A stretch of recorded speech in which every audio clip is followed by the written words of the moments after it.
Welcome back to VBuzz, everybody. You're here with me, Darrell, and my awesome co-host for the day, Sharita. Now, before the break, we were talking about productivity, and we'd like to stick with that message right now. Our first guest has been very productive recently. Of course, author Anwar Jumaboy has a history of being a management trendsetter and is continuously in high demand to discuss his ideas with top business leaders and entrepreneurs here in Malaysia, of course. His articles on management and other related topics have appeared in the Canadian and Malaysian Institutes of Management, and he is also the co-author of the recently launched book, 9 Entrepreneurisms, Management Practice for a VUCA World. We pick his brain about the qualities of a good entrepreneur. Welcome to VBuzz, Anwar. Thank you very much. Very happy to be here. All right, so you've established yourself in the entrepreneurial circuit, but your first ever qualification was in naval architecture. When did you eventually find yourself on this different career path? Well, you know, it's an interesting story, right? So I started working in the UK in a shipyard, very modern, very structured, very boring. Okay. And so after a year, I went to Singapore, did an interview and got a job at the shipyard in Singapore. And the Singapore shipyard was very, very basic, right? Okay. So we built very small vessels and we found that it was not competitive. So we all had to sort of pitch in, learn new things, and we went up the value chain, right? So from building small tugboats, we started building drill ships, semi-subs, jack-up rigs. And so we started to go up the value chain. We bought our first computer, I think, in '81. None of us had, none of us had really done computing. Right. And then suddenly we had a computer. Within 6 months, we had to buy another computer. And so we continued to go up the value chain. Yeah. And we were a GLC, right? So we were part of a large listed company. In fact, the person who became CEO joined as assistant general manager, and he was a government scholar. Wow, Right? okay. It sounds like, when you started off at this naval base, but then you went on to do many great things. But, as a child growing up, did you sort of have any inkling that entrepreneurism was where you wanted to head to and business? I think no, but I think, Darrell, I had always an interest in stories, right? So I like to collect stories. Okay. I like to know why people do things they do. We only see the outcome, right? Which is the action or the decision that's taken by a business leader. But we don't understand the context, right? What's below the surface, like the iceberg. Right. So what drove them to do it? What were the motivations? What choices did they have? Okay. What were the incentive schemes?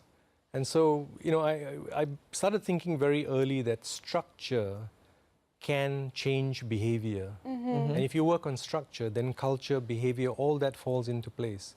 And of course, critical in all of this is I just enjoy collecting stories, right? So I read. Well, so, you were in Singapore and you worked at this shipyard. How did that kind of then transition into your entrepreneurial career?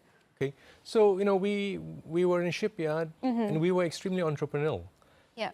The word didn't come to me then, but I realized when I look back, we took risks, we know how to ring fence them, we lived with uncertainty. We were building a lot for the US, and then we got a contract to build for Russia. So all of us had to build and learn how to do designs to Russian rules, and there was an embargo. So suddenly you could not buy any equipment from the US. So, it's all these little elements about how do you be opportunistic, how do you take risk, how do you bring the team together. You mentioned uncertainty and taking risks. And a lot of times when people look at their careers or if they're changing careers or even making big decisions in their career, there's a lot of anxiety that they go through. How should we face this anxiety? I mean, anxiety is normal, right? So I feel anxious coming here doing this interview, right? It's the first time for me. So I think anxiety is important to have because it can spur performance. Right. But I also think there are two other issues. One is that people tend not to know their skills, right? So they focus on their activity. What are they doing? Okay. So a lot of young people, in fact, a lot of senior people as well, they don't understand the underlying skill. You need to be able to understand the underlying skill to then realize that that skill allows you flexibility. Right. So you can start to do new things, either as people, as companies. The other issue is that we have this perception that careers are straight line all the way up. In practice, they're not like that, right? Sometimes you have to take 2 steps back. It's like if you're climbing a mountain, right? And you hit a problem, you go down 2 steps. You don't go all the way to the bottom, but you go down 2 steps and then you go up again. So we need to be able to understand that careers are like that. I mean, some people are really lucky. Right. Start off one thing, it just seems to be an upward trajectory forever. Right. Most of us, I would say 99.9% of us, will have ups and downs. It's about deciding when you need to maybe step down, step to the side in order to get ahead. And you know, coming off just what you're saying, Anwar, right after your time in Singapore, you did kind of take a step away a little bit and you went overseas to pursue a master's degree. Yes. What kind of spurred on that decision? Well, you know, like a lot of young people, I got into a career accidentally. In the sense that I knew I wanted to do something that was sort of engineering and was sort of design, and naval architecture seemed to fit. But after 8 years as a naval architect, I realized that I just didn't like this type of work. And so I thought, if I do an MBA, then I can rebrand myself and do something different. And so, you know, cost was an issue. I chose a one-year program. I actually had a wife and daughter at that time, so my daughter was just born. And so she and my wife and my daughter lived with her parents in Pakistan, and I did my one-year program. So it was some sacrifice, right? And I think that's part of being passionate about something, right? If you're passionate about something, you need to show the passion, demonstrate the passion, and that demonstration is through some sacrifice. Of course, the sacrifices you made and your passion shows now because you've become an industry expert as well. And, you know, in your opinion, what is one of the major management issues you've observed amongst our corporations here in Malaysia? I think, you know, I don't know whether it's Malaysia, but I think there are probably three things that hold back companies. One is the lack of transparency in decision-making. Okay. Right? There's a lack of transparency in decision-making, and therefore people start to wonder, why are we doing this? Why is the boss saying this and not that, right? And when you get a breakdown in that, then you lose the trust. The second thing is that people tend to tell you, do it better, do it faster, do it cheaper. I mean, Einstein coined a word for this, right? He called it stupidity. Doing the same thing over and over again, expecting the same result, right? So people tell you, be more efficient, but how? They don't give you the tools, they don't change the processes, they don't change the policies. How are you going to be more efficient, right? True. And the third thing is naivety. You know, we tend to think that complex problems have simple solutions. We like simple solutions, nice narrative, right? But actually, complex problems have complex solutions. And entrepreneurs view them that way. So you don't find entrepreneurs saying, I'll take a serial approach. I'll try this. If it doesn't work, next year I'll try something else. They don't have the luxury.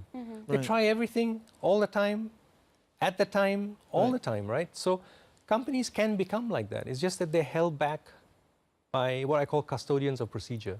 No, you can't do this because the rule says, well, the rule was written 20 years ago. Right. Yeah. Why haven't you changed the rule? Oh, nobody nobody told us about it. So, you know, these problems exist in companies, and that's why our pitch to companies, be more entrepreneurial. It doesn't mean you're taking a risk. Yeah, I was reading an article. You're a big fan of this, how big companies should have more entrepreneurial traits. Yes. Could you explain further on that? Why does that benefit big companies to have that mindset? Well, you know, what we say is that if you have the trait, you have to put it into practice, right? So if you have a trait of risk-taking, then you have to put it into practice. You have to reward people for small risks. Right. And Reckitt Benckiser is a large company, and risk-taking is part of their culture, and it's part of their assessment for senior management. Right. Right? So you have to have these traits that are embedded into the company, and they have to be practices. The advantage is, of course, you have a simplified structure, you save cost, and you have honesty in decision-making, right? So entrepreneurial companies, everybody knows everything. In large companies, somehow, people don't seem to know why. And a lot of people are wondering, why do we do this? Yeah. Right? Yeah. Nobody comes down and tells them what's in it for them. Yeah. And that's a problem that large companies have. And that's why we're saying, forget about all the US, European business models and corporate structures, and get back to basics. Okay. Asians have built businesses from the time immemorial. Yeah. It was built on entrepreneurial spirit, entrepreneurial endeavors. Go back to the basics. Okay, so we definitely need to be doing that. And in order to kind of aid that notion, you've written a book, 9 Entrepreneurisms, of course, with fellow expert Sri Vadrevu. Yes. How did the idea for the book come about? And how did this collaboration come about? So it started about 6 years ago when I had the genesis of the idea, but it was on a sort of slow burn, right? I was working for Tune Hotel. Sri has his own business doing consulting and BPO. And so it was on a slow burn for a while. And both of us came to the conclusion that we've worked in companies that have performed well, and we've worked in companies that have not performed well. And rather than the environment, it seems to be something that management does that makes the difference. Right. Right? So the shipyard I worked in Singapore became the largest rig builder in the world. Right? Wow. I worked with AirAsia Group as part of in Tune Hotels, and you know how well AirAsia has done, right? So we thought, what is it that we can distill from management practice, and how do we present it? And that's how, finally, I took 2 years after I left Tune Hotel for the book to come out. So it takes a long time for a book to come out. And you came up with the number of 9. I'm sure there were plenty more, but could you share with us what these specific 9 were? So if I take the 9, let's do it in 3 slices, right? Okay. So in the first slice, self-efficacy. Self-efficacy means the ability to do something. That means that either yourself or the team has that ability to do it, right? Okay. You must be able to do it. It's not about pretending to do it, but you must fundamentally be able to do it. Okay. Option is risk-taking and passion. Risk-taking and passion always associated with entrepreneurial behavior. In the next slice, we have what I call opportunism, innovation, and learning. So you can be opportunistic, you can be innovative. It doesn't work without learning. You have to continue to learn, right? So IKEA, for example, is a company that continues to learn. And the third slice is about getting it done. So getting it done means realism. In other words, you have to know where you're starting from. You have to know what your resources are. Persuasion and execution. If you cannot persuade internally and externally, you don't have a business. Right. And so this is the sort of 9 block that we feel defines what successful entrepreneurs need to have, and companies. Okay. All right. Well, speaking about the successful entrepreneur, a large part of being a successful business executive is, of course, paying it forward by helping other budding entrepreneurs. What are your thoughts on established entrepreneurs kind of mentoring new startups and individuals? I think it's a great idea. And Malaysia has so many avenues, right, for entrepreneurs to come back and give, right? So Magic has a wonderful program. They look for mentors. They run, I think they're in their 5th year now. Yeah.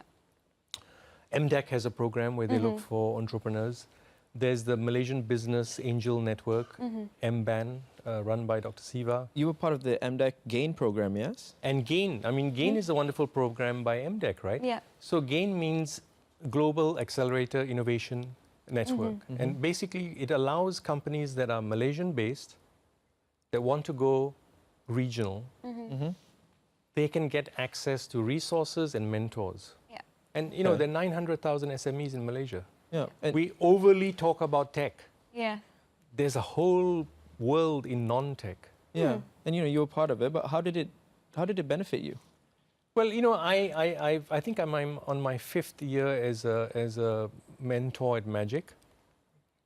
And there's also Endeavour. So that's another program. There's also Cradle. Yeah. So there are loads of programs. And basically, I do about 6 or 7 interventions over a 4-month period with a group of startups. And we give them advice on how do you position your business, how do you understand competition. Because one of the things that startups, I think, struggle with is they think there's no competition. Yeah. This whole concept, if I do it, I'm cheaper, I'm better. I'll get business. But actually, that's not how the real world works, right? Right. So the real world, there are already supplier relationships. If you want to sell something that's better and cheaper, you need to be able to find out, you need to get into that and break that existing relationship. And that's not easy. Very, very true. Now, Anwar, with all your experience in the local startup scene and having seen the business climates abroad, you've worked in the United Kingdom, in Canada, as well as Singapore. What sort of advice would you like to impart to hungry entrepreneurs watching at home? Well, the first thing I would say is that the entrepreneur doesn't need to go to a startup. If companies change, you can work in a company and be entrepreneurial. Exactly that I did in Singapore and with AirAsia Group. So there are lots of companies there where allow you to be entrepreneurial. The advice I would give to entrepreneurs who want to start a business is don't be in a hurry. Too many entrepreneurs go out with the first idea and they lack the self-efficacy, the ability to do it. Now, we talk about Musk, for example, right? So Musk went out to do the electric car, right? His PhD was in chemistry. He was studying, he did 2 days of his Stanford PhD program and then left to join PayPal. But that was his core knowledge. So when he returned to it, it wasn't something that he didn't know. And when he returned to it, he actually tried to convince the company to go electric. They didn't want to do it. So in the end, he said, okay, I'll build my electric car company. Right? But so I think entrepreneurs that want to start a business, I would say, take your time. Get the business frame right. The business frame is critical, right? If you go with a business model, you end up like Kodak or Nokia, or how I think IBM and HP will end up. Oh, no. If you go with a business frame, which means that you understand that this is going to evolve, some flexibility is there, you maybe don't have all the answers now. You don't have the talent now, but you know that you're going to acquire it as you go along, right? And I think that's critical to have that flexibility. Awesome. Recently, Kathleen Tan posted a picture of herself, Tasapon and Tony Fernandez, taken 20 years ago, right? So 20 years ago, she ran Singapore, Tasapon ran Thailand, Tony ran the region. 20 years ago. After a long period of time, they end up all three in Asia. Do you think Tony chose those people by accident? No. So a lot of startups also don't understand that you need to find the talent for your team much before you need them. Yeah. All right, very well said. Thank you so much, Anwar, for coming on the show today and sharing with us all your wonderful insights. Insights, yeah. Thank you. Can't wait to get on the book as well. Thank you so much. Thank you for having me. Great advice there. Oftentimes we hear just go out there and just do it and start anything, but actually it is important sometimes to take your time as well. It is a very interesting story, Definitely. Blockbuster was approached by Netflix and, they didn't want to buy, but, they should have bought now if they really took their time and thought it all out. Definitely. Right? Well, here's what's happening tomorrow, guys, on VBuzz. His Excellency, the Ambassador of Belgium to Malaysia, joins us in the studio to tell us about the Young Malaysians Go Classic concert that celebrate bilateral ties between the two nations. And we'll also be joined by singer, songwriter, and actress Diane Trisha, who just released her new single, Kita Manusia. And we get more behind-the-scenes info about the highly anticipated Di Zhang, the musical, as we chat with the English translator of the Mandarin production, Liao Xiao Swan, and singer Evelyn To. So much happening, so be sure to tune into VBuzz tomorrow. Keep writing to us at vbuzz@astro.com.my and keep up with us on Instagram at AstroOligum. Now, before we let you go, we just want to let you know about a new game show where contestants could stand a chance to win a brand new car, but the question is, are you smart enough? We'll find out if a group of college and university students have what it takes on a unique quiz show. Held on board a 15-foot truck, contestants will try and outwit each other to win cash prizes and ultimately a Proton Iris car. Tune in to Astro VinMin Channel 231 at 8 p.m. on Sunday, the 12th of November to catch the intense intellectual competition on Smart Wheel. My name is Sharita. And my name is Darrell Baptist. Have a good night.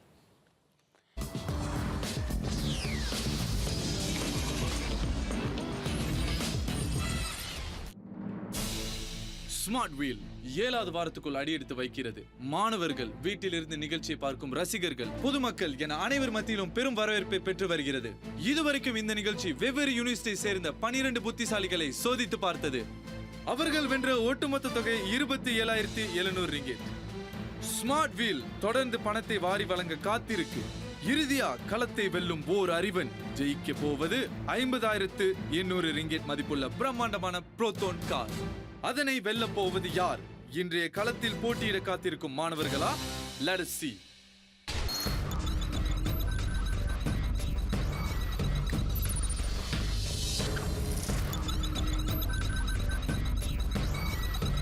ஏழு இந்த எண்ணுக்கு எப்பவுமே ஒரு சிறப்பு இருக்குங்க.